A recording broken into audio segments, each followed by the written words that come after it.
Okay, so web and social media campaign design best practices. I really should have shortened that title. Okay, the briefing process is vital. We've talked about this before. It doesn't matter what it is, whether it's a website, whether it's a campaign, social media channel, brief. Because, and I would be first one to admit that I have sat in front of a client and listened to them for 2 hours, made some notes, occasional notes, and gone back afterwards and tried to disseminate it, and I haven't got a clue because all they've gone is gone. Typing it up afterwards, sorry, old-fashioned phrase, but what it does is it makes them think about how they interpreted the brief.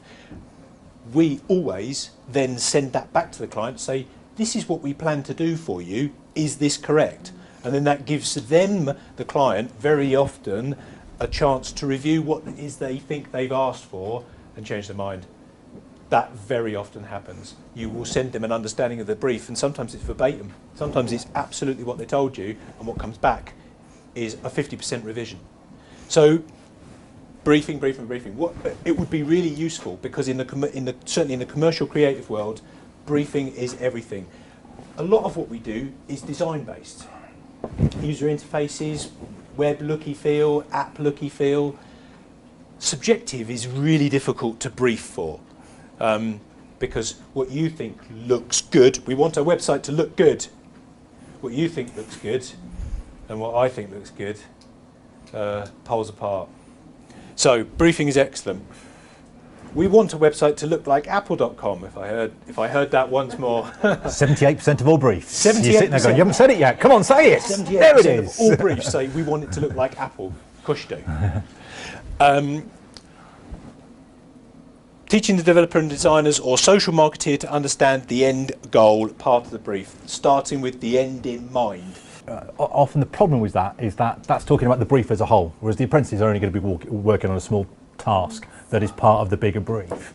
And so you're right, you can't really measure the return of a small task within part of the bigger brief.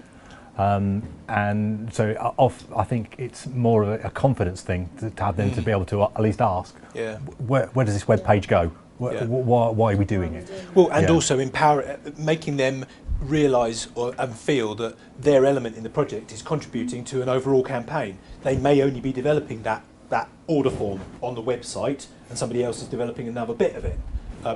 But actually, that's quite a key bit, because without that form, nobody can order anything or send something to the website owner as part of the campaign. So it is just as important, making them feel of a team.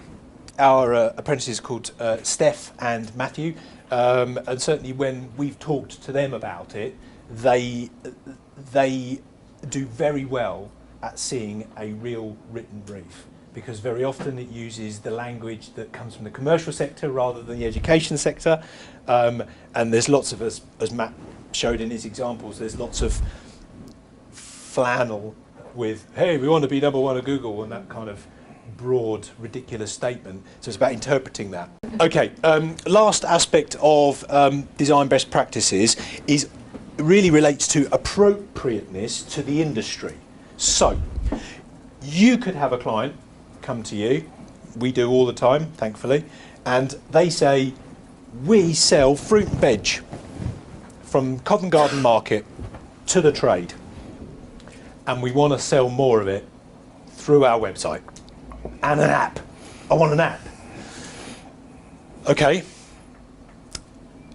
so we sit down, we go through the brief, we establish what it is that they're really trying to do. We try and discourage them for this app that they've decided that they want, but not really any clear goal. And we talk about the appropriateness of the design. Very often you see websites, you see apps, you see digital campaigns where the design is really not appropriate to the sector.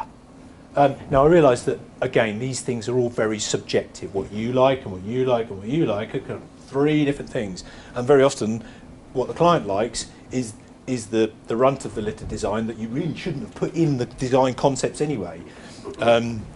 So appropriateness of the design to that industry is actually quite a key thing. The best ways to do this is to look at the client's peers. So to look left and right, look at their competitors.